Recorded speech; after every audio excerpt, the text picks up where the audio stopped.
नमस्कार दोस्तों।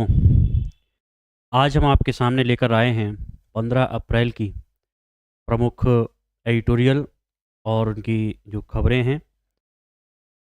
इधर आप देख रहे हैं कि इस वेबसाइट पर आप जो भी पढ़ना चाहते हैं वो पढ़ सकते हैं।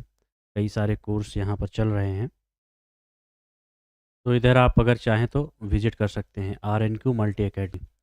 इधर आज का मैं न्यूज़ आपको पढ़कर सुनाता हूँ। एक विस्तार से हम लोग चर्चा करेंगे कि किस तरह का होना चाहिए। ये देखिए आज हमारे पास 2 एडिटोरियल इंग्लिश के हैं और 2 एडिटोरियल हिंदी के हैं। तो ये देखिए आज की जो हेडलाइंस हैं उसमें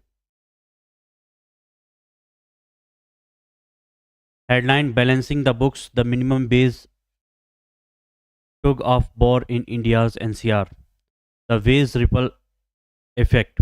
A sudden shift in labor policy has sparked a chain reaction across the national capital region following recent workers' protests in Noida. The Uttar Pradesh government has moved to increase minimum wages for the industrial zone of Noida and Ghaziabad. जो minimum wage है उसको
इसमें देखिए आपका जो minimum wage है जो salary है उसको बढ़ाने की बात हो रही है। The unrest was largely predictable on April 1 neighbouring Haryana boosted its own wage floor creating a visible pay gap for workers in Gurugram and Faridabad compared to those just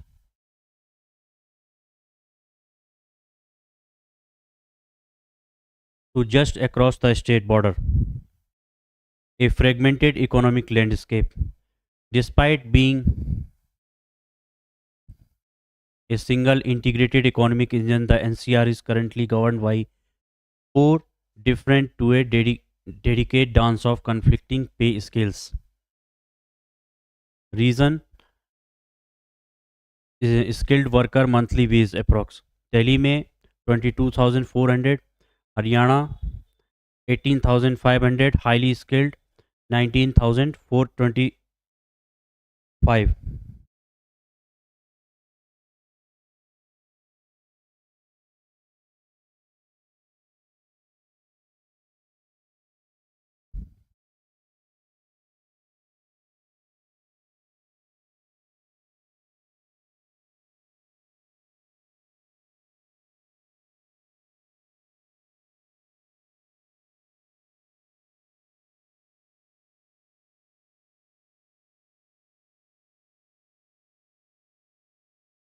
ठीक है ना। और analysts argue that while a uniform base policy across the NCR makes sense on the paper, the current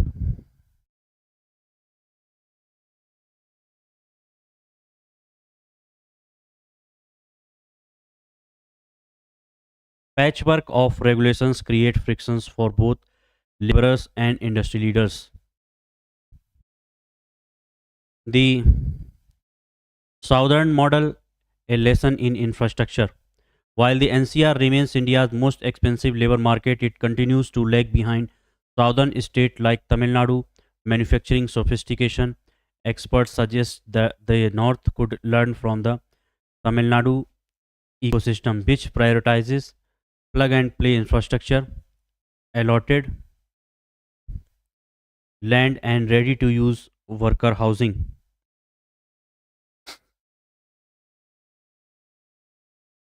Government as mediator, shifting the state's role from a political party in dispute to a neutral arbitrator. Balance interest, protecting labor rights without alienating the capital needed for growth. The good job deficit. The core issue, however, extends beyond minimum wage figures. The broader challenge facing India is a stagnant supply of quality employments, scientific, specifically regular wage paying roles in light manufacturing. The debate among economists is split. Skeptics Skeptics believe the window for mass manufacturing growth has closed. The optimists believe India must still fight for these factory roles. The middle ground, the most viable path forward, likely involves a dual.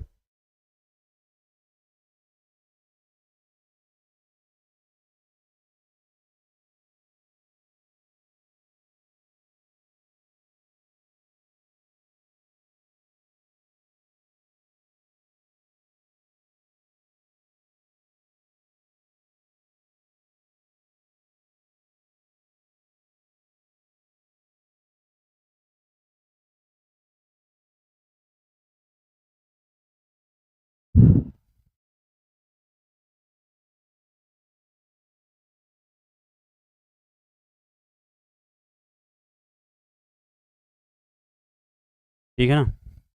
So the middle ground, most viable path forward, likely involves a dual strategy, reclaiming ground in basic manufacturing while stimulously upskilling millions of young citizens for the service sector. While deficit to execute, it is viewed as a necessary evolution to prevent further industrial unrest and secure long-term economic stability. Second, the reservation reviews women's right or federal re-engineering. The, the legislative bundle. A high stake political drama is unfolding in parliament this week as the union government moves to pass the Constitution 131 131st Amendment Bill 2026. While the headline focus is a long awaited operationalization of women's reservation, the Nari Shakti Bandhan Adhiniyam, critics argue the bill is a Trojan horse for a much more controversial agenda delimitation. Uh, the government has bundled the 33% reservation for women with a sweeping reallocation of Lok Sabha seats. This move effectively ties women's empowerment to a complete redrawing of India's political map, a move that could fundamentally shift the balance of power between the North and South. Strate- Strategic delays and constitutional shift. The timeline of the decennial census has come under intense scrutiny. After years of postponement, the government recently scheduled the exercise for 2026-27.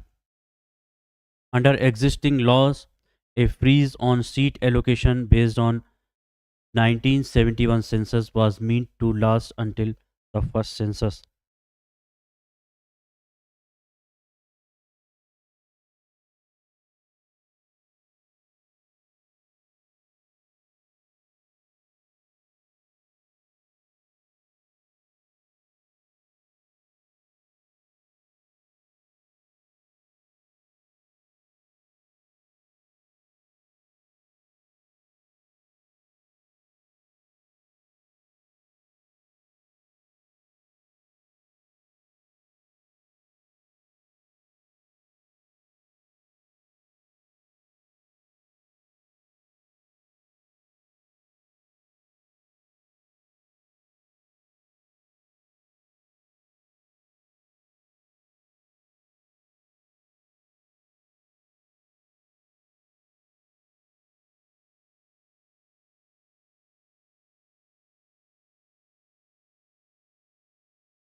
ठीक है ना।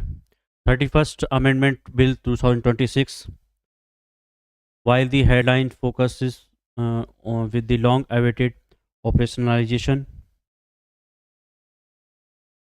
of women's reservation, the Nari Shakti Bandhan Adhiyam critics argue the bill is a Trojan horse for a much more controversial agenda delimitation.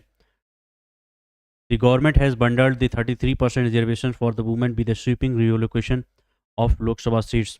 This move effectively ties women's empowerment to a complete redrawing of India's political map, a move that could fundamentally shift the balance of power between the North and South.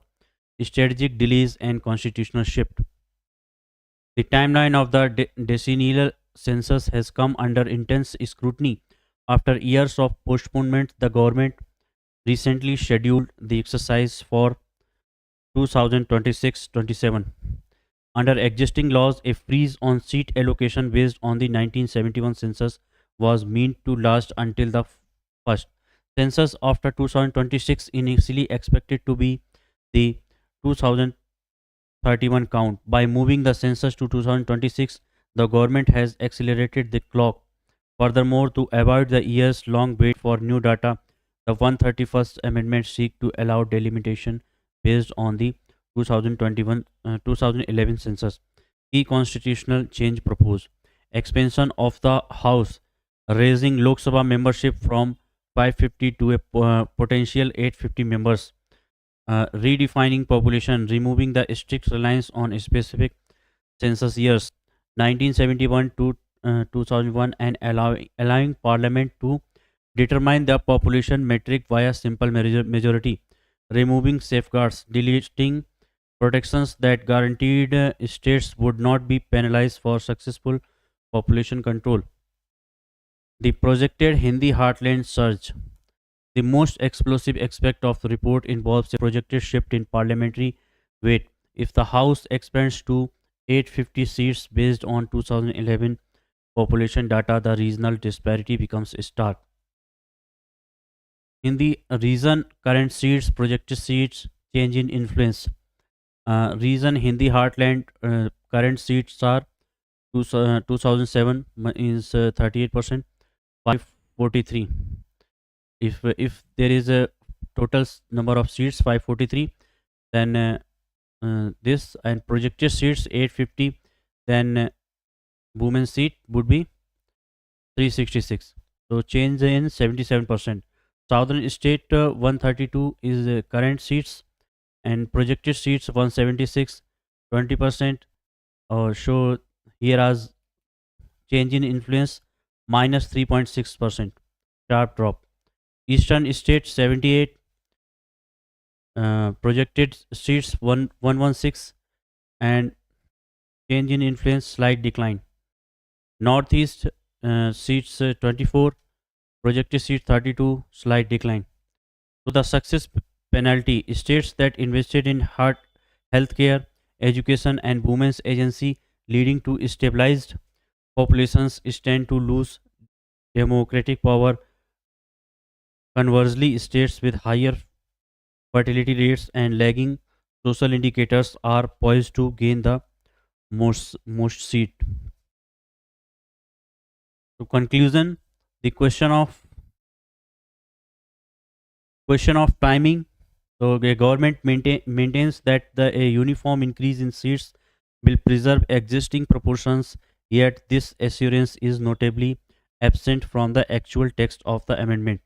Opposition voices and federalist advocates argue that women's reservation could easily be implemented within the current 543 seats framework through rotation. The decision to rush this through just days before crucial state polls and with minimal public debate has led many to conclude that women's empowerment is being used as a political cover to remodel the federal federal foundations of the Indian Union. Thank you, दोस्तों. This is English editorial. Now, in after some time, you will see Hindi newspaper editorial. So stay with us. Thank you.